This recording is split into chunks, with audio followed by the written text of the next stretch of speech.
Hi everybody! Today we are going to teach you a bit about Henry and his wives. First, we will introduce them all and tell you about their tragic downfalls, then explain why Henry acted the way he did. First, there was Catherine of Aragon. This fair lady had previously been married to the king's own brother Arthur at the prime age of 3. Catherine was the mother of the king's eldest child, Mary Tudor. But after Mary, the queen bore many stillborn children, and no live sons. Henry grew very frustrated and decided that God was punishing him. As it says in the book of Leviticus, "A man who takes his brother's wife will remain childless." He decided that because he married his brother's wife, his marriage was never valid. He took this idea of annulment to the Pope, who denied him permission. This made him very mad because he was a king who wanted to do anything. He accepted Lutheranism and formed his own church, where he was the head. This whole time he had been courting the Lady Anne Boleyn. Dun dun dun. Next came Anne Boleyn. Before she was attracted to Henry, she fell for a few other men. There was Ormondy, Henry Percy, and Sir Thomas Wyatt, all of whom she met in the English court. At some point, King Henry discovered Anne and wished her to be his mistress, but Anne only wanted to be queen. Henry's love for Anne was obvious, for he tried to annul his marriages with Catherine and even sent Anne 17 love letters. Henry once wrote,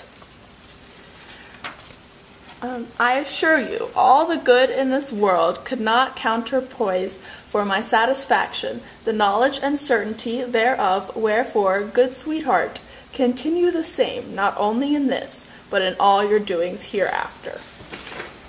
But Anne was anxious, waiting for his marriage with Catherine to end.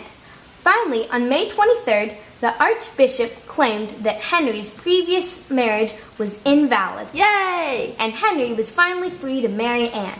But unknown to England, after Anne's secret pregnancy in 1532, the two had already secretly married. Anyways, June 1333, the coronation ceremony of Anne as queen was official, and soon after, she began to prepare for the birth of her son. Much to her disappointment, this child was female, who she sadly named Elizabeth. But Anne's next 2 attempts were both miscarriages, and soon she began to worry. Many people at the court did not like Anne, and they used this against her by attracting King Henry to Jane Seymour and getting him to sign a few important documents. These documents let officials investigate Anne, and they soon charged her for adultery, incest, and plotting to murder the king.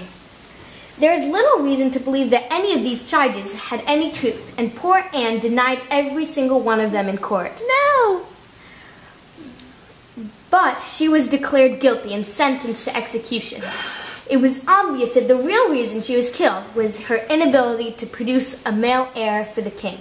Shortly before her execution, the king's marriage to Anne was declared invalid, and Anne Boleyn was sent to the chopping block.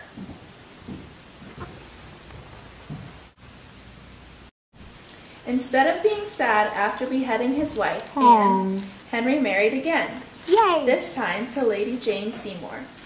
Jane was a very kind woman who reunited Henry with his 2 daughters, Mary and Elizabeth, whom he had originally thought about executing instead.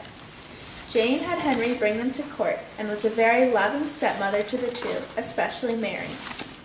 After being married for only a year, Jane became pregnant.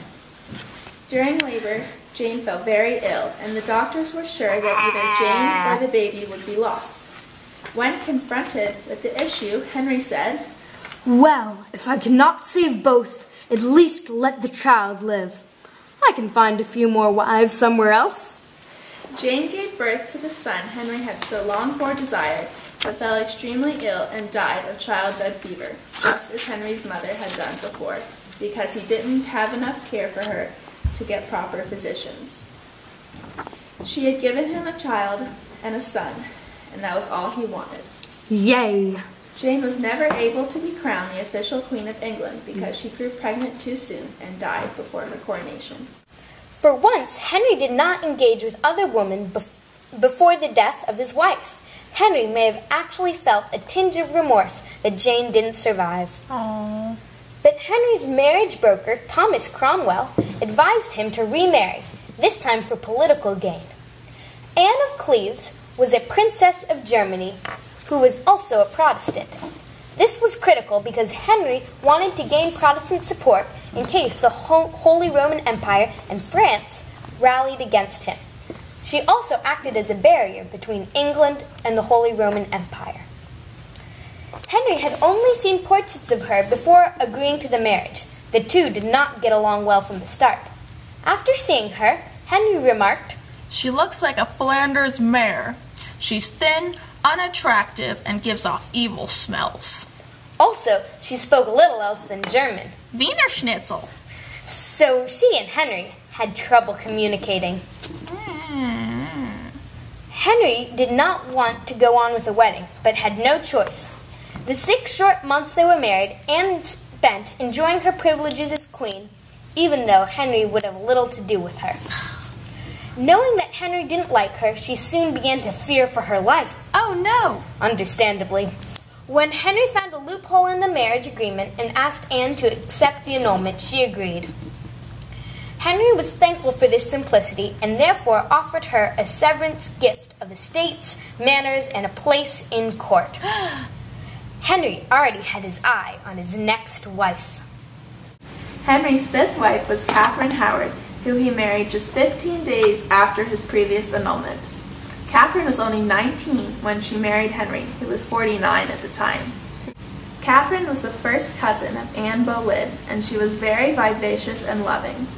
Henry was very grumpy and dealing with an ulcerated leg, as well as a lot of weight gain. Henry referred to Catherine as a rose without a thorn and the jewel of womanhood. However, Catherine was a very outgoing and beautiful woman, and unsurprisingly caught the attentions of many men at court. Not even a year into her marriage with Henry, Catherine was accused of adultery, a similar fate to that of her cousin Anne.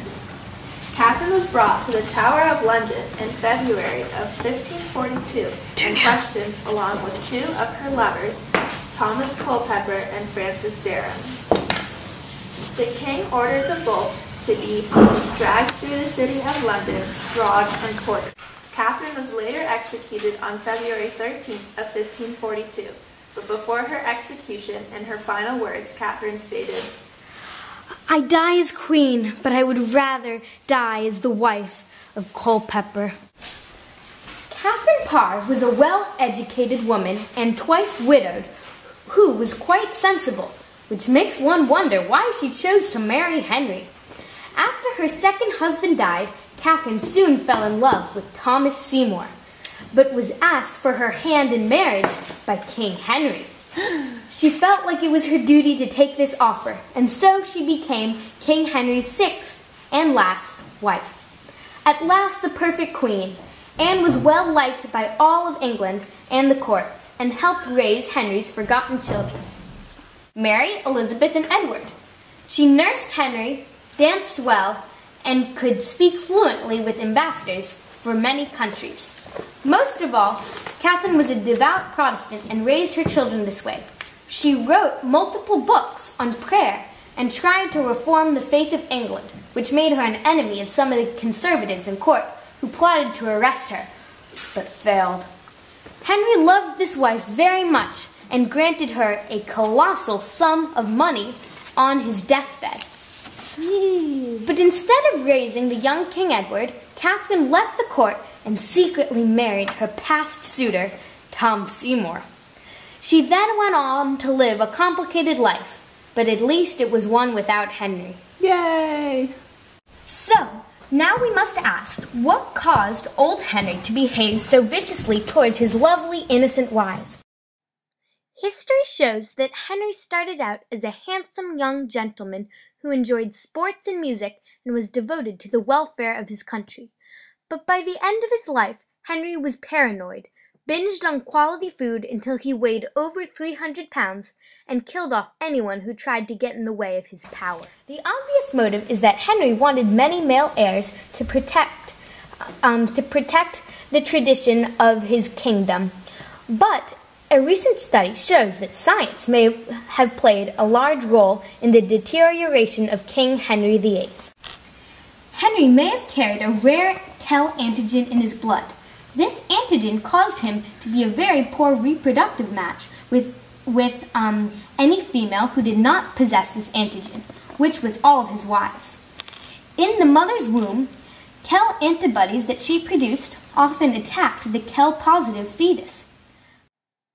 But all you really need to understand is that usually the baby will become a miscarriage, stillborn, or die shortly after birth. This all makes sense because Henry may have had around 13 pregnancies that only produced 3 healthy babies. Henry may have also possessed Micloid syndrome, a genetic disorder that affects Kell-positive individuals. This disorder weakens muscles, which explains his leg pains, brain damage, which causes forgetfulness and only sets in from ages 30 to 40, which explains Henry's transformation. Henry's overall unjust behaviors had some important long-lasting impacts. Over time, Henry became viewed as an inconsistent, moody dictator. Most of his kingdom disliked him and definitely did not respect him as a ruler. He was also feared widely, and it became harder and harder for him to find a wife who was willing to marry him because most people feared him and did not want to cross his path. Henry was also a role model for the royalty to follow after him. His tyrant-like actions made them think that they had absolute power and could do anything they desired, even kill mercifully.